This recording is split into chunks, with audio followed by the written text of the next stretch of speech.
Now, Erie's premier podcast. News about music, health, and what's happening. It's Breakfast with Nat the Hat in the 814. Sponsored by Erie Insurance.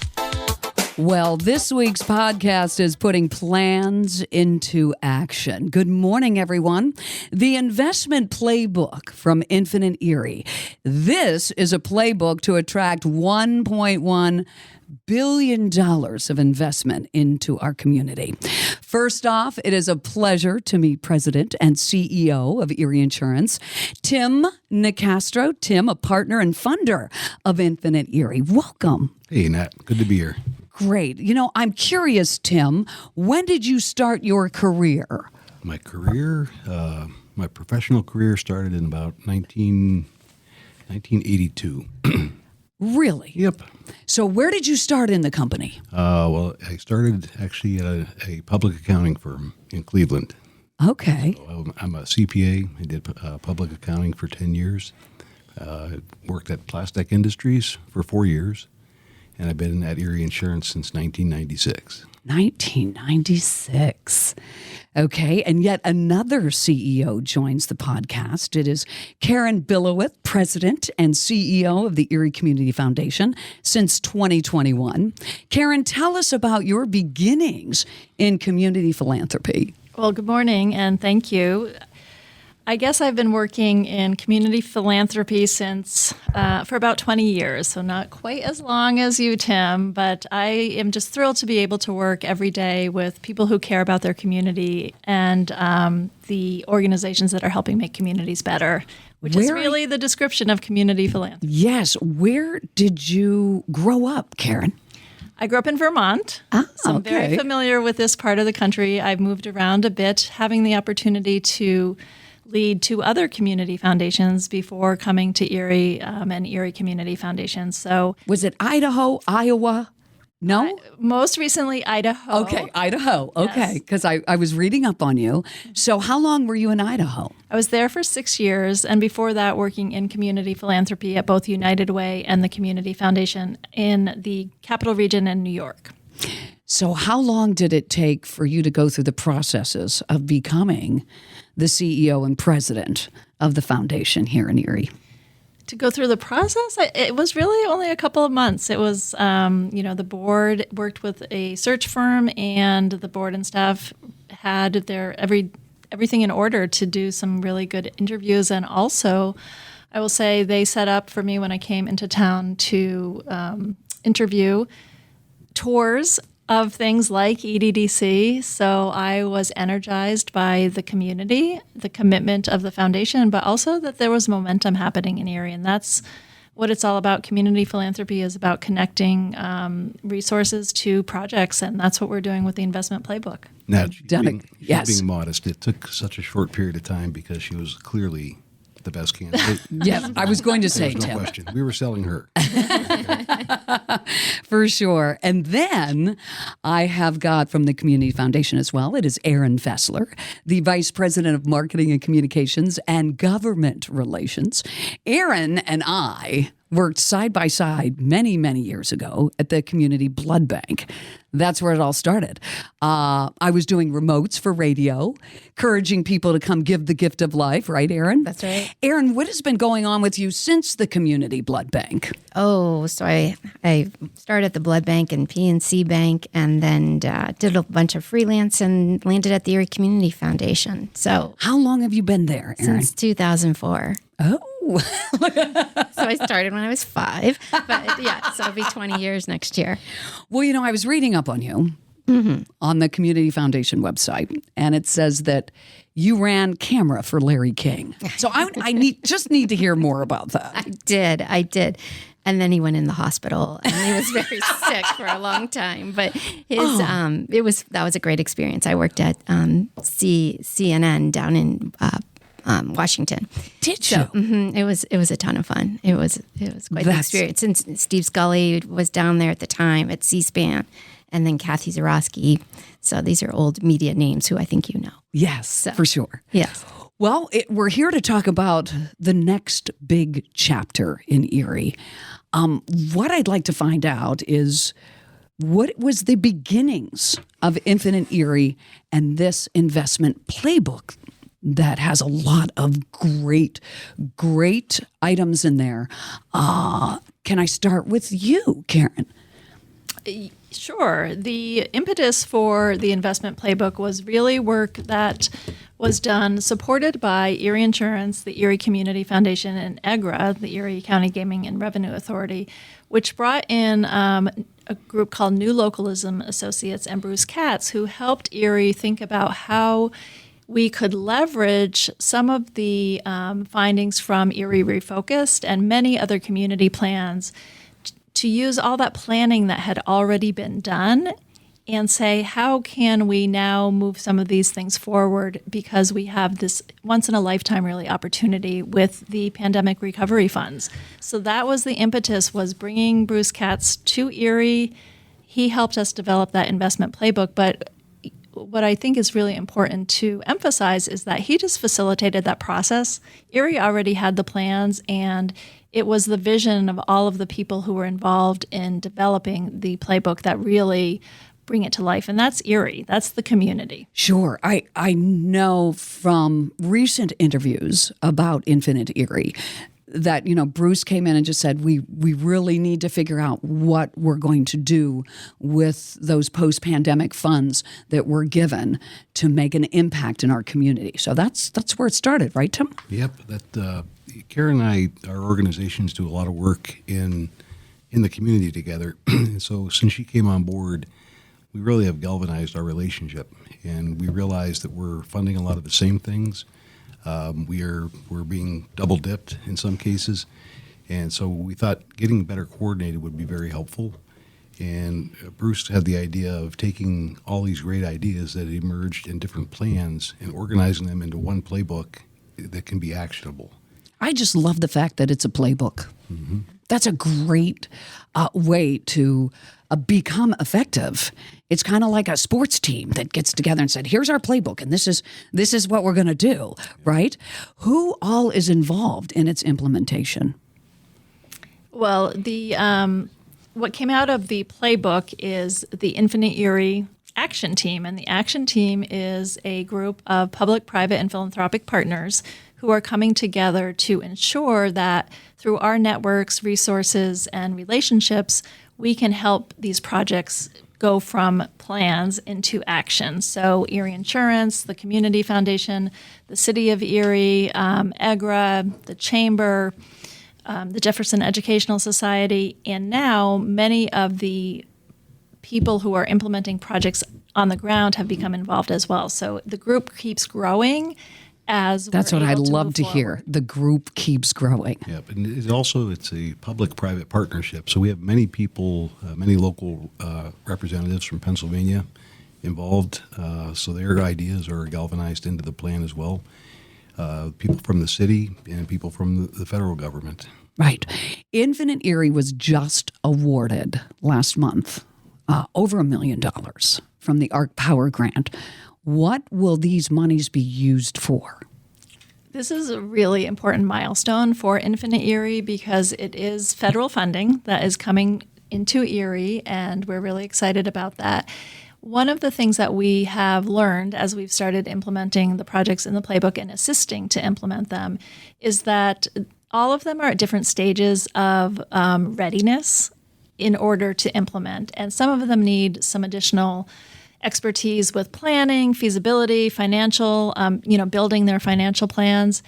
And that's what the grant is for. It is for capacity building. And that is, frankly, being in philanthropy for 20 years, that's the hardest type of money to come by. So this will position the projects in the playbook to be ready for financial investment. And that's what it's all about. Karen, is there a hierarchy or a priority with these different actions in the playbook? Or the priority really comes from two places. One is the funding that's available. So the funding that is coming from many different sources, especially the federal funding, it will have specific criteria or priorities. So that drives a piece of it. And then there's the readiness. Again, if Infinite Erie can help identify resources to move projects along their readiness, that's what we're trying to do. So a project that is investable right now is the one that we will put in front of outside investors. The project that needs some support is one that will receive funding from this grant. Okay.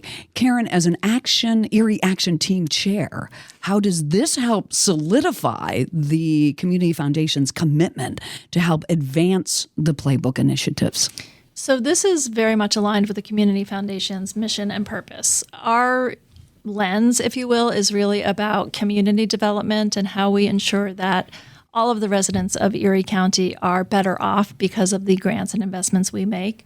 The Playbook gives us the opportunity to use our resources and multiply them because of all the other partners. So there are projects that we are promoting that are very much in line with our mission, and one is, for example, Grow Erie that we funded last summer. So we look toward what are the projects that are really helping advance community priorities and helping move the needle on embedded social challenges. There are other projects in the Playbook that are more focused on true economic development, and those may be better resourced from other players around the table. And that's why, as Tim talked about, that public-private partnership is really important. Right. Well, back in July, the foundation did pledge monies for the Grow Erie at Savacchio Opportunity Park. Would love to hear more about that.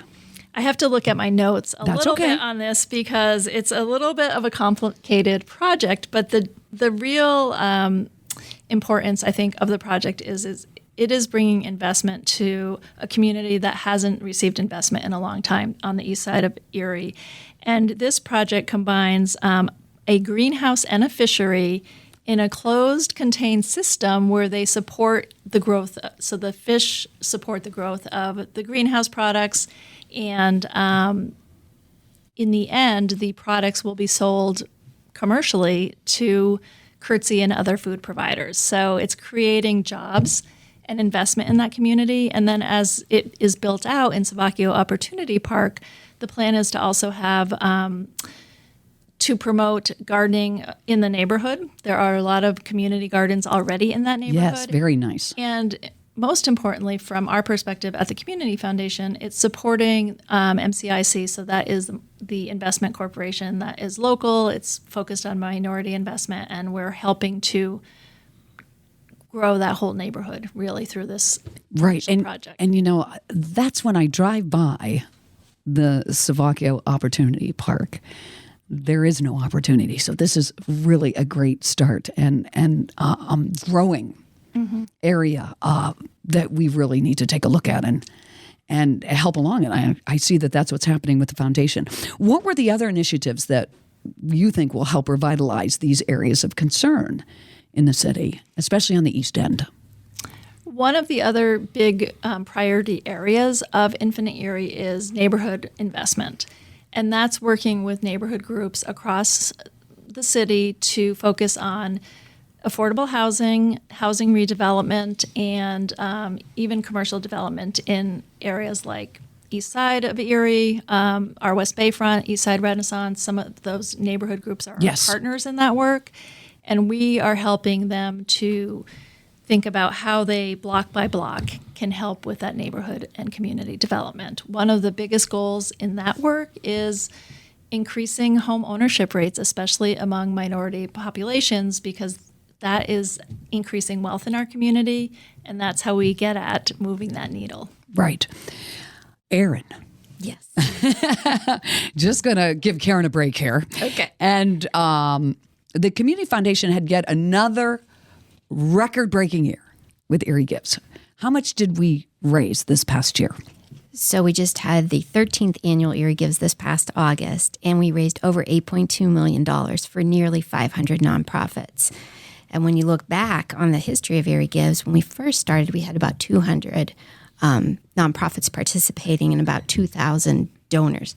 Then you fast forward 13 years later, and we have almost 500 nonprofits and then over 10,000 donors. Wow. Yes. It's pretty That amazing. to me shows how much and how encouraging everybody is in the community to giving. And I didn't know that we were up to 500 nonprofit organizations.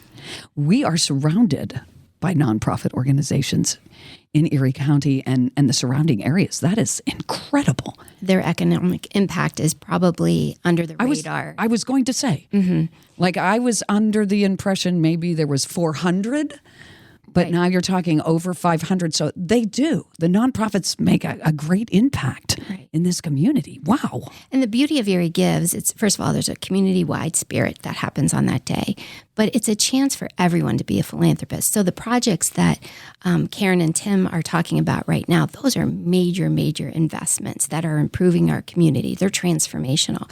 What happens on Erie Gives is you can give $25, I can give $25, someone can give $50, $100. It all adds up, and it adds up to $8.2 million. I mean, that's impressive. There are community foundations across the country that don't do giving days anymore because they did not have the continuous growth as we've enjoyed over these past 13 years. And I was out of town for 11 years. So I was in the Shenandoah Valley of Virginia with the American Cancer Society. And the Harrisonburg did their very own give. And they could certainly take a look at your playbook. We do have a little playbook, sure. And there are donors from all 50 states. We have donors from outside the country, and so people ask, well, how could that be?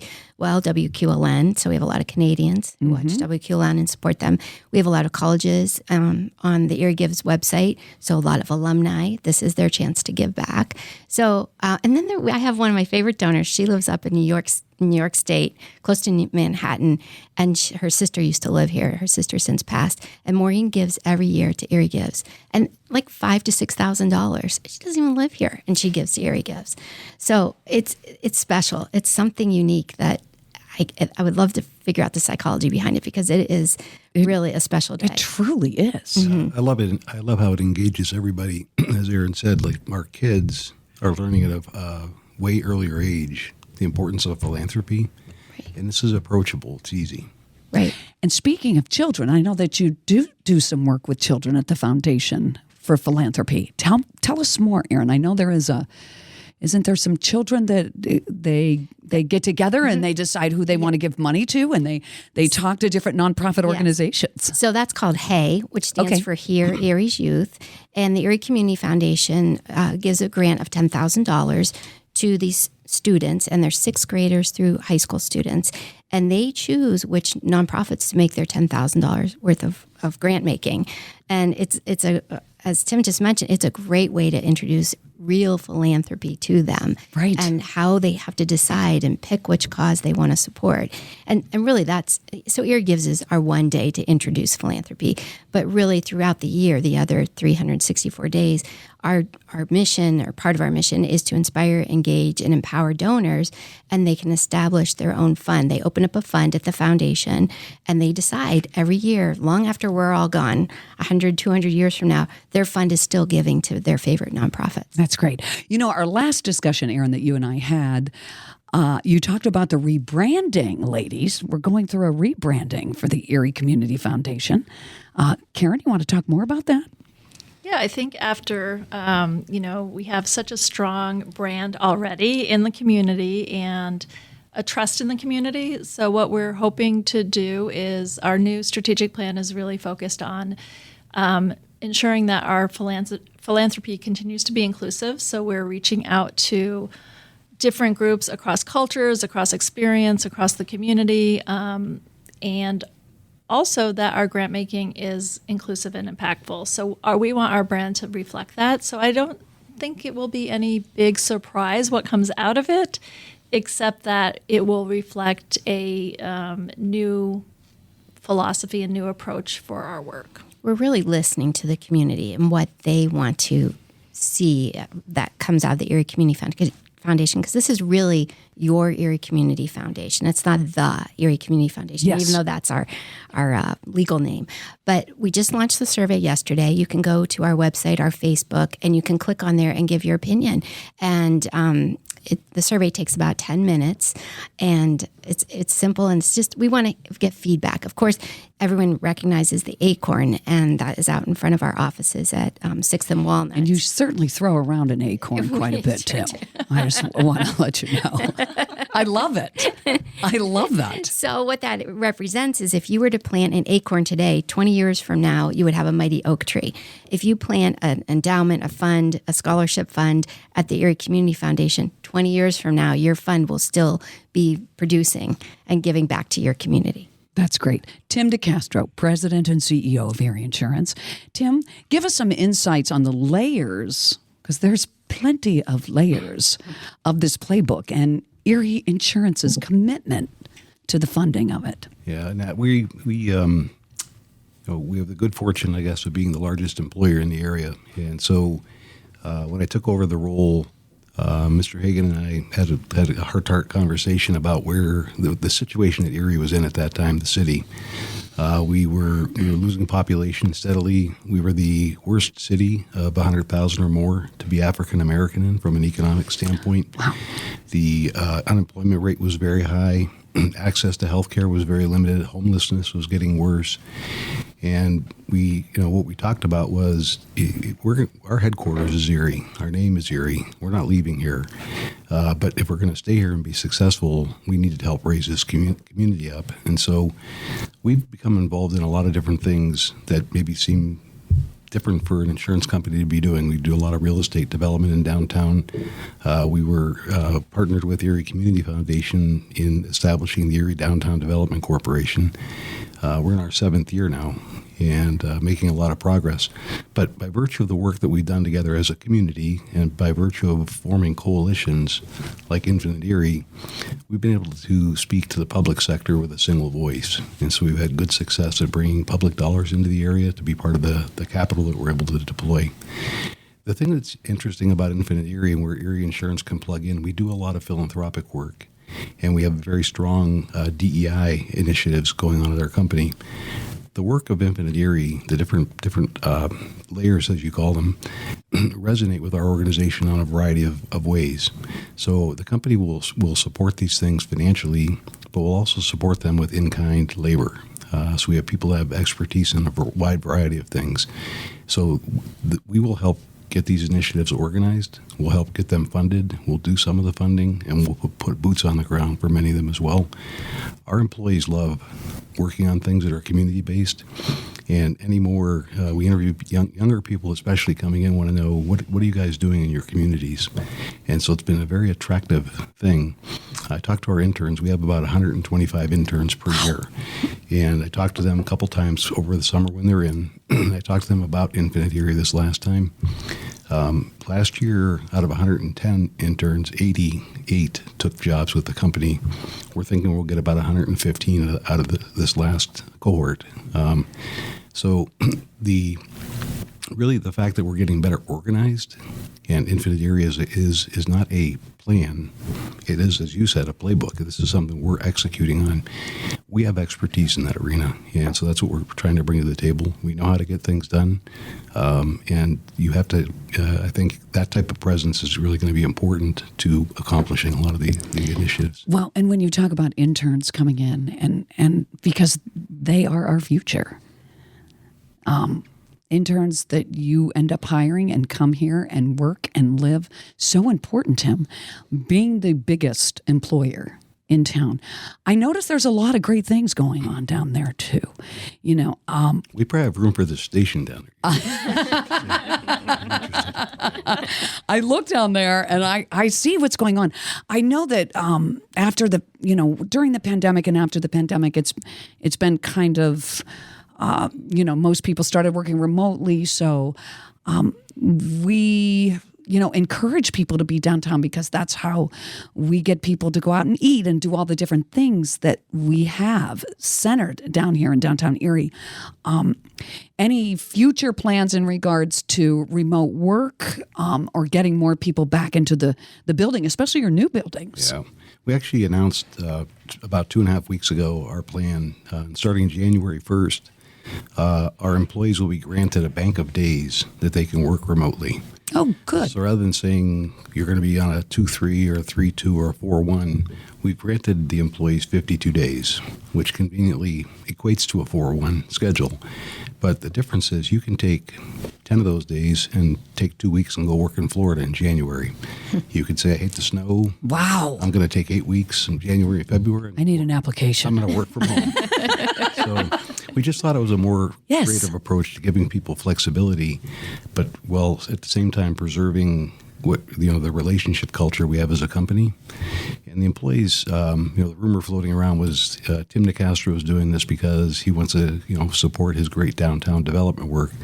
And that's true, but it's not the reason for it. It's a good byproduct of having more people downtown.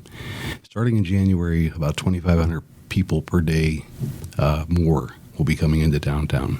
Great. So we really expect that to improve the vibrancy of downtown and also to retain our culture going. And the food court and all the wonderful things that have been going on. Now they can climb walls too, right? Right. 5 stories.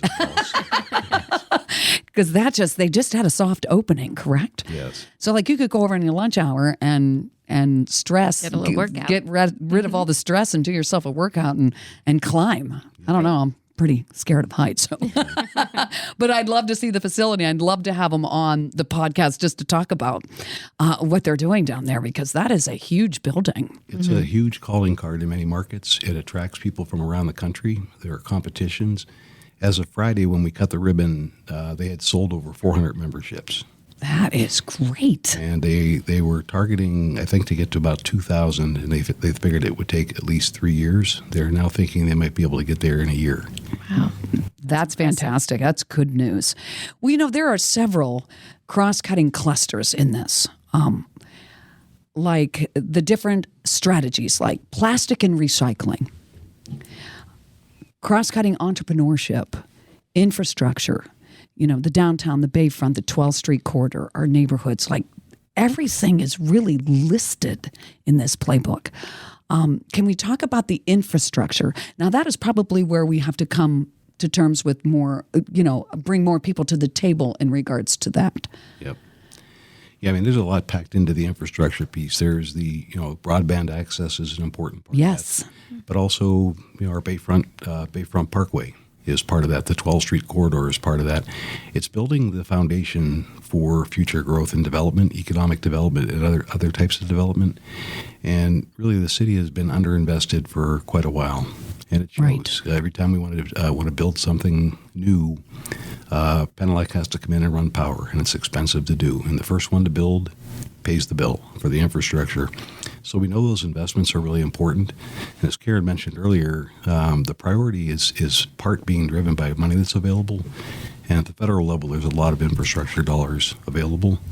I think, Karen, correct me if I'm wrong, but when Bruce Katz was working with us, I think he was the one that kind of thought through the cross-cutting measures. How can we collect some of these things together and package them so they have a category of things?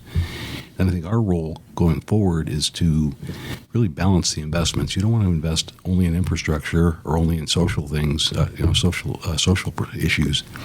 We want to serve the entire community, as Karen Right. said. And so the needs are, as you can tell, you've thumbed through that presentation, the needs are great in Erie. Yes. Well, I know that the 12th Street corridor already is looking better. And some of these buildings are coming down that need to come down. But the corridor itself, I've seen some great things happening. Our neighborhoods, we certainly need a lot of work there. The Bayfront, what a gem. What are some of the things that we are looking at in the playbook for the Bayfront? Karen's been off for a while. It's her turn. Okay.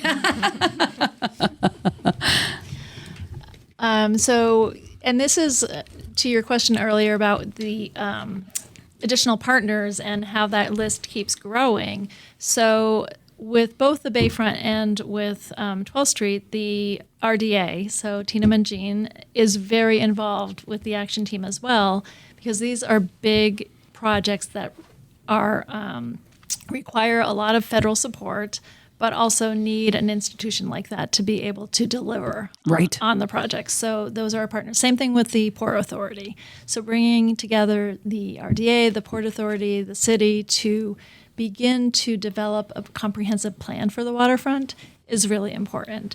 So things that are proposed down there are things like a public market, another hotel, but there's also an opportunity with some of the old manufacturing facilities. And the first step in making those available for anything is doing some remediation. So we're starting at a very granular level. Ground level, right. Looking at how do we make some of these things happen. Tim mentioned the Bayfront Parkway. Until that project, which has already been invested in, is complete, and there's more of a pathway to get from downtown to the Bayfront, we won't have as much. Is there really going to be a bridge over Holland? Is that? Yeah, there'll be a pedestrian bridge, Okay. a bicycle bridge over Holland and over Sassafras, and there will also be what has been described as a lid over State Street. What will happen is the Bayfront traffic will continue under the lid, and then but the lid will take people across the parkway on State Street. Okay. Don't have to risk your life trying to cross. Cross. And you don't have to throw rocks at cars to slow them down. Well, that is. I mean, we can look from the 11th floor of the Renaissance building and see how important that the waterfront is for us. Is there any question about a casino? Is there ever been? Or has it been proposed ever, besides in the past? Yeah, not to my knowledge. Okay. Not in recent times. There are certain tax programs that could benefit from a casino being here. Certainly, ECRA has been a great resource for the community using gaming revenue. Yes. But there's nobody is seriously looking at developing it that I'm aware of right now. Okay. So we got plastics and recycling, which seems, I mean, that's very, very important for all of us. I'm looking at the 12th Street corridor, the neighborhoods. What are the levels of project readiness? I'm not sure I can really speak to either of those at a technical level. I think that our partners at Penn State Behrend and at Gannon University are leading those efforts to connect research at the university level with manufacturing opportunities that we have here in Erie to ensure that we can move some of those projects forward. I'm not sure, Tim, if you have any more knowledge of those projects. I would just say the plastics companies in Erie have invested in a project for a plastics recycling plant. I think the plant is about 2 years away from being built and probably 3 years away from being operational, but it's on schedule. And thus far, the public sources of funding have been coming forward. In fact, and I'm drawing a blank on Mitch's last name, but Mitch is the CEO of the organization that's founding this recycling plant. He met with the federal government about a grant that he put in, and they asked him to double the amount he requested. This is exactly what they're looking for. Good. So it's exciting. The value of Infinite Erie is it helps us sort out not only these different categories of things, these cross-cutting categories, but it also helps us get focused on the priorities, and it gives us an attack strategy. How can we approach this? We have a team of people together.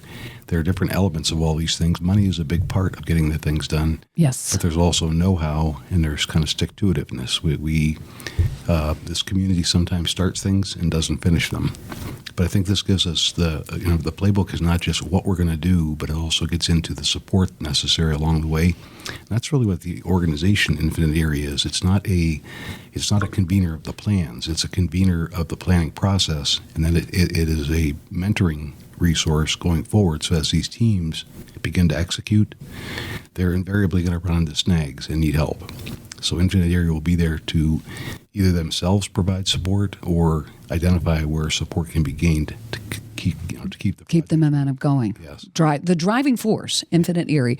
Kim Thomas, who is the executive director, couldn't make it today, but we will definitely have some time with her and interview her on the show to give us more of an in-depth, because I'm sure she is the communicator of this playbook. And I've listened to her in the past talk about the playbook, especially after the ARC money came in. So, Erin, did you? Well, I was just going to chime in with Yes. what Tim was saying. A couple months ago, Tim hosted a breakfast with government officials and leaders, and we're speaking with one voice now. And so he told them all, and he and Kim Thomas explained what was happening with Infinite Erie, and did they have questions? How can we talk to them? And that really was opening up eyes and doors for Erie, so that we're not scattered when we speak to officials who can bring outside funding to Erie. Well, that's what it is. It's collaboration on every level to bring this town to where it needs to be. And so it's really great to have Infinite Erie and the playbook ready to go. And I noticed on the website, I was looking, there are consulting firms that we're looking for right now to provide assistance. I didn't know, is there such a deadline, or Karen, can you talk about that at all? I mean, are we looking for consulting firms to do some of this work?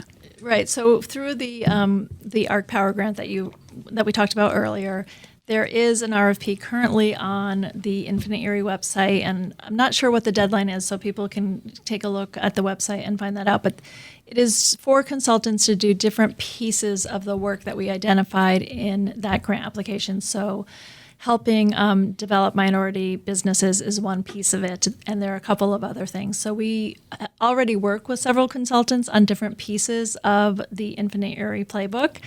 They help us collect data that informs our work. They help us do things like neighborhood mapping so that we can do the neighborhood. They help with the big projects related to infrastructure, with feasibility, things like that.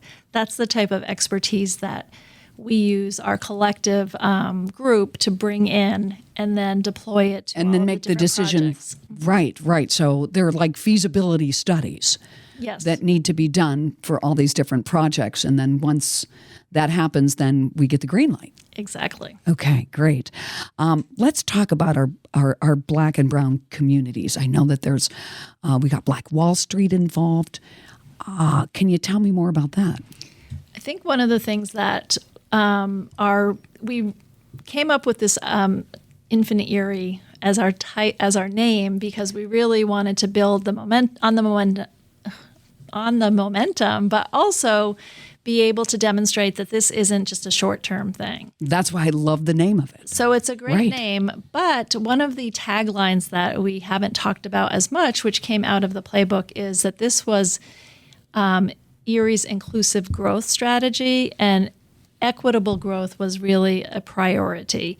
And we know that's important. So as we look at all of the different projects in the playbook, we're not only thinking about how they build business, how they build infrastructure, but how are people in our community better off? And that speaks directly to our minority communities and our low wealth communities.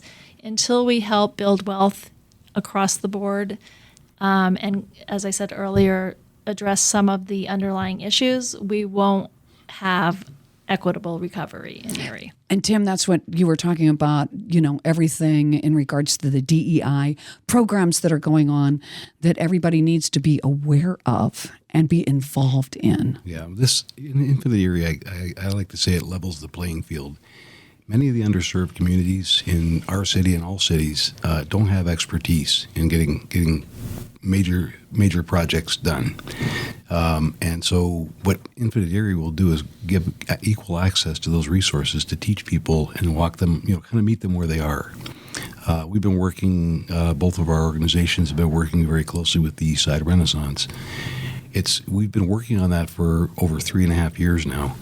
At a comparable point in time in EDDC, we had acquired property, we were building things, we had plans set out, but it's off to a slower start because the know-how wasn't there in the beginning. The passion, the vision was there.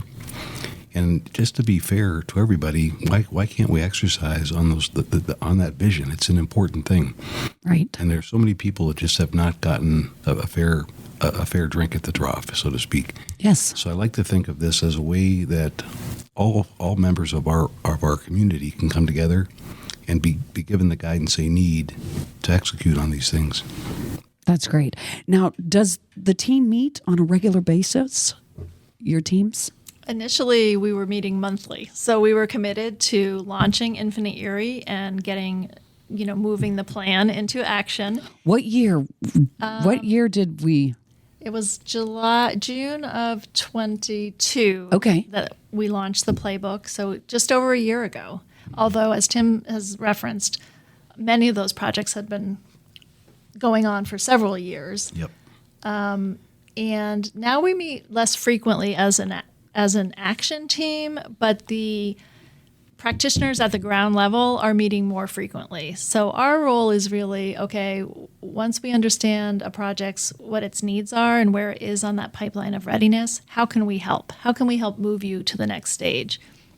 Can we help build the narrative? Can we make the case to our state legislators?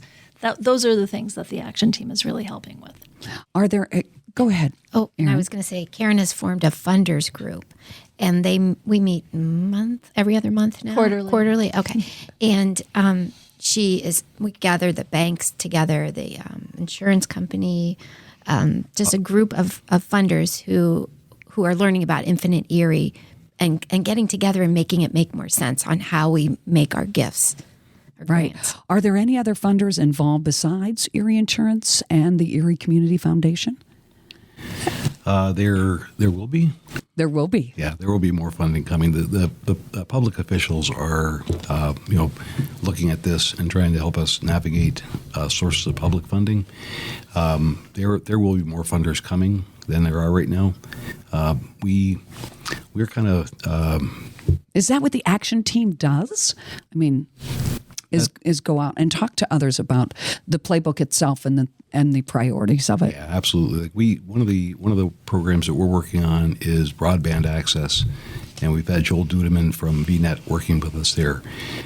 So I don't know, and I shouldn't say it, but I'm not really sure whether Joel or VNet has made a financial contribution to it, but they've certainly sunk a lot of time into mapping out how to get this done. And then they'll be part of the team that goes to raise the funding that's necessary to pay for the project. Now, if anyone wishes to contribute to the success of Erie for generations to come, what do they need to do?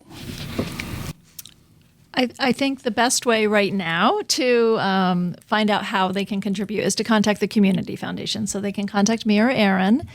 And we are actually working to launch a community development fund that will support the work of Infinite Erie. And that, with my community philanthropy background and hat, we will find ways for everybody to be able to contribute, whether it's a small gift or a huge investment from a corporate or public source. And everyone can go to infiniteerie.org and download the playbook that we're talking about. There's a PDF right on the homepage. Right. Yep. And whether you can contribute or not, I would urge anybody listening, become familiar with this. People don't know what's going on in Erie half the time, and they make it up. Stop. That's true, Tim. Yep. Fill in the gaps. There is so much packed into the playbook, and it's a decades-long process, and it's not static. Things will change, and so some things will deprioritize, and new priorities will emerge. So it's got to be a living document, and that's the thing. It's not something.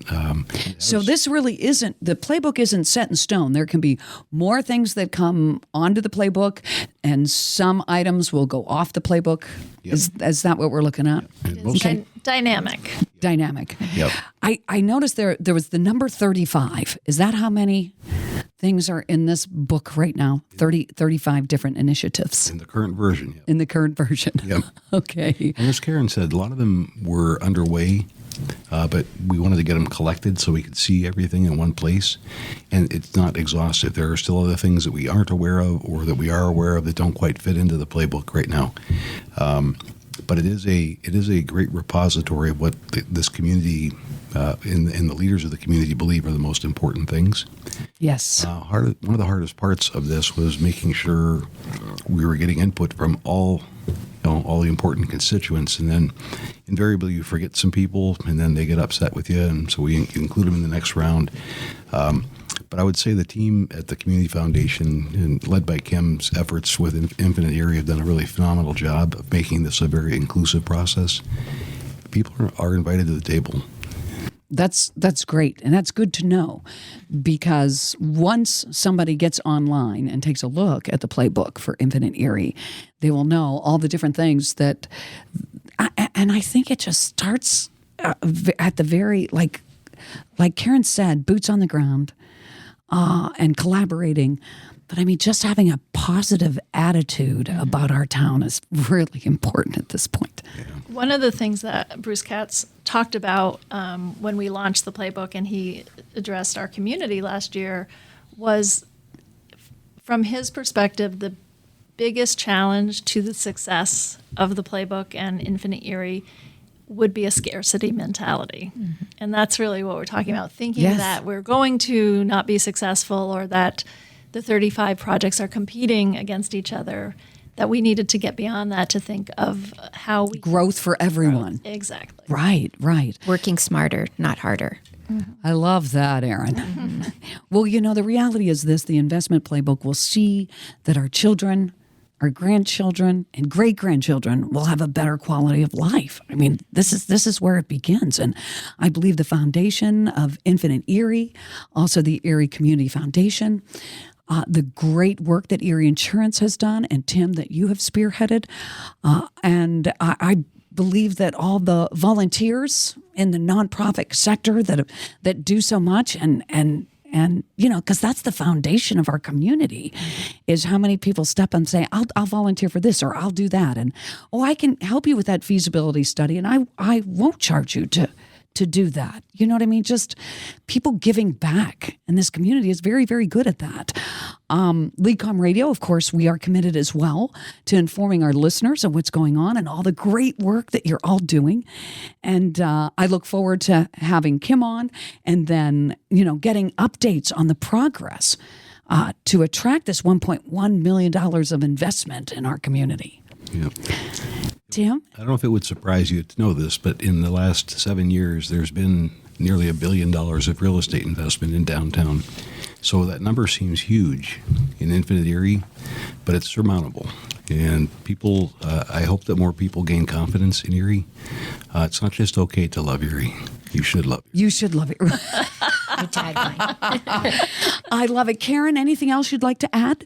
No, I just want to thank anyone who's listening for their participation in Erie Gives every year, their commitment to the community. And please, as Tim said, go find out more about Infinite Erie. Yes. Erin?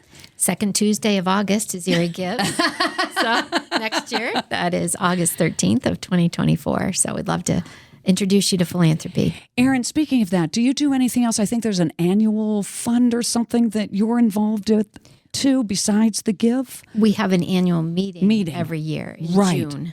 In June. What happens at that annual meeting? That's a meeting that's open to the community, and you can come and learn all about what is happening at the Erie Community Foundation. Great. So we just need a reservation. So we advertise it, and we talk about it on our social media. So if you follow our social media, you'll learn all about the annual meeting. Great. Tim Nicastro, President and CEO of Erie Insurance, thank you for coming in. Karen Billowith, President and CEO of the Erie Community Foundation. I don't think I've sat with two CEOs at one time. And there would have been an executive director here too. But also marketing. Erin, thank you for coming in today too and sharing your expertise. And this is really funny because I got this little notepad. It's the nonprofit partnership. And I was on Twitter today and wanted to read a recent post from Pope Francis that really sheds light on what Infinite Erie, the investment playbook, it hit me and I had to write it down, and I wanted to share it with you all before we finish up here. And he says, the presence of children is a sign that goes straight to the hearts of all adults. It is the voice of innocence that questions us and makes us think, that forces us to ask ourselves, what are we doing for our world? What are we doing for our planet? What are we doing for our society? What are we doing for Erie? I'm just adding that in. But he said, what future are we preparing for our children? So it just made me think of that because, I have a son here and, he's 31. He's getting set to get married. And, him and his future wife our great financial folks out there doing their thing. And it just makes me feel good to know that we're setting this groundwork now for him. And I'm hoping grandchildren. All I have is 4-legged grandchildren right now. So just for all of us. And so it's important to be roundtabled here to talk about that. And thank you so much for being on the show today. Thank you, Natalie. Our pleasure. You've been tuned in to Breakfast with Nat the Hat in the 814, sponsored by Erie Insurance on 88.5 and 102.7 LECOM Radio.